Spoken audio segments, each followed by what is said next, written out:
The Tajik embassy in Russia issued a statement April 3rd that Uzbekistan has imposed a transport and energy blockade on the country, and that this may cause a humanitarian catastrophe in Tajikistan.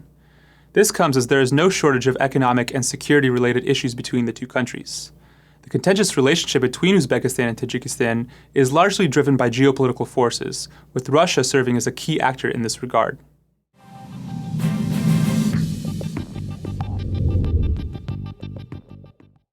The blockade that Uzbekistan has imposed on Tajikistan, both in the form of a natural gas cutoff which Tashkent initiated on April 1st, and ongoing backlog of freight trains that have been held up on the Uzbek-Tajik border, is not a particularly new development between the two countries. Uzbekistan has blocked many rail shipments to southern and central regions of Tajikistan since 2010, and by the end of 2011 stopped the transit of goods to southern Tajikistan as well. Furthermore, the cutoff of natural gas on April 1st marked the fifth time Uzbekistan has cut supplies, at least partially, to Tajikistan since 2008. In the meantime, Tajikistan has been pursuing development and construction of hydroelectric plants that Uzbekistan says will decrease its supplies of fresh water and threaten its economic interests.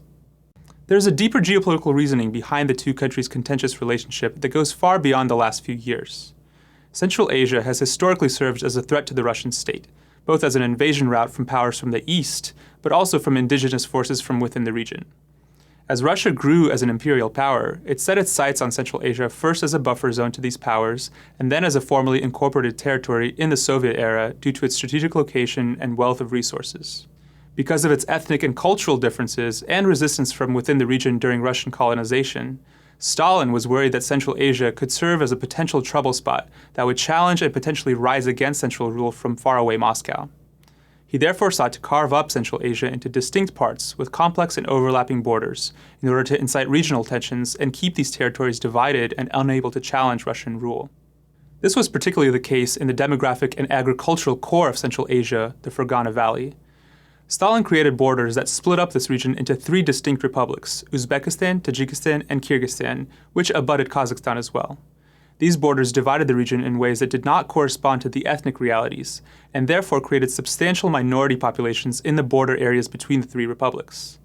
This served Russia's interests well, but once these republics became independent states following the fall of the Soviet Union, it created significant tensions within and between the three republics.